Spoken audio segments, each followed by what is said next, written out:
Hi, Daniel from Daniel Thornton English here, and I wanted to answer a quick IELTS Q&A question that isn't from one specific individual, but comes up as kind of a tangential, common question that I get from a lot of candidates and IELTS test takers before they take the test. And it usually comes in the few days before they take the test. So it's not something that takes place months and months in advance or years in advance. It usually is something that kind of is a question that kind of builds up in a candidate's mind. And what I've done is kind of made a composite of that question, which is, what should I do to be prepared for the day of the IELTS test? And to answer this question, I would say that probably there are three main areas that I would focus on, three main zones. And the first zone is the self. What can I do myself to be prepared for the IELTS test? And of course, one of these things is to get as much knowledge as I can as a test taker about the test. And whether that be from speaking to a teacher or a former IELTS examiner like myself, whether it be doing research on the official IELTS website or materials produced by one of the three partners of IELTS, being either the British Council, Cambridge, or IDP Australia. Those are some things you can do for yourself. Absolutely, is find out for yourself what this exam entails, find out what the structure is, and hopefully if you watch these videos, if you go to my LinkedIn page, you'll find a lot of information about this completely available and for your usage.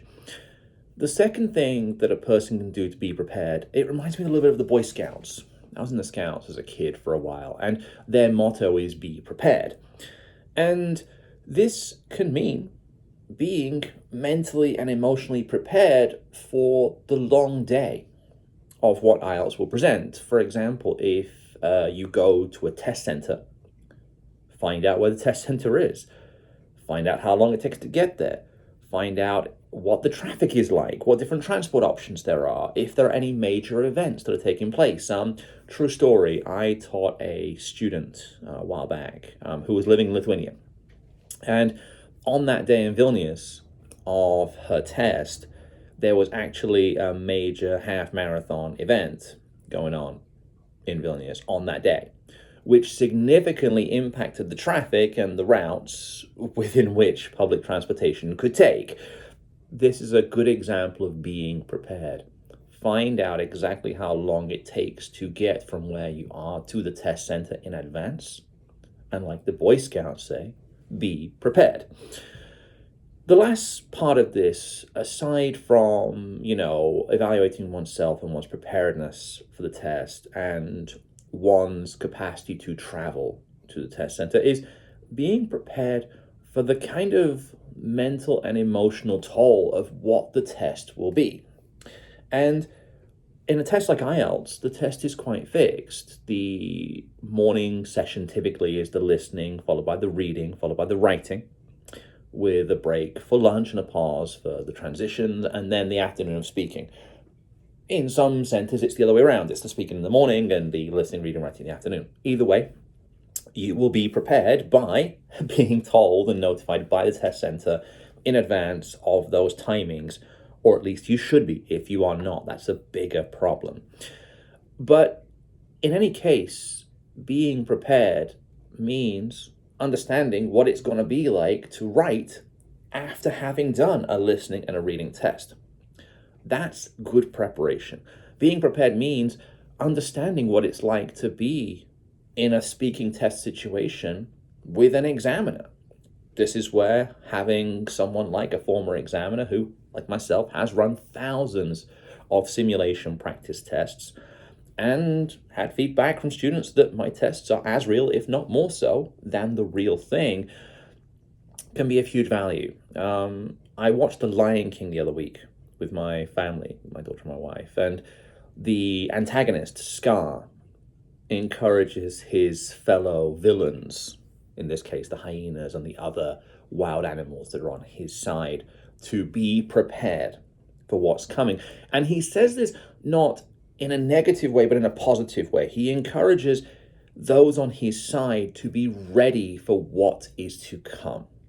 And for me, the IELTS test being so fixed in its nature, being so structured in its type of language assessment means that a candidate has every chance to be prepared. A test taker has a huge advantage in that sense, a huge benefit that it can be absolutely prepared for. If an individual is prepared, then they are more likely to be able to show their language capacity in the room. So being prepared can be achieved in three ways. Number one, from the self. Number two, from an awareness of the test center and what to do in order to get prepared to sign in and make that process as streamlined and smooth as possible. And finally, it can be in terms of what the test is asking for.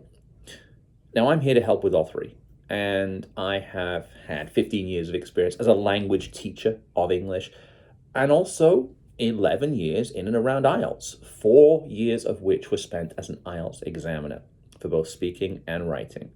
So if you have questions or you'd like to find out more how you can be prepared for your IELTS test, feel free to get in touch right here on the channel. You can like, comment, subscribe.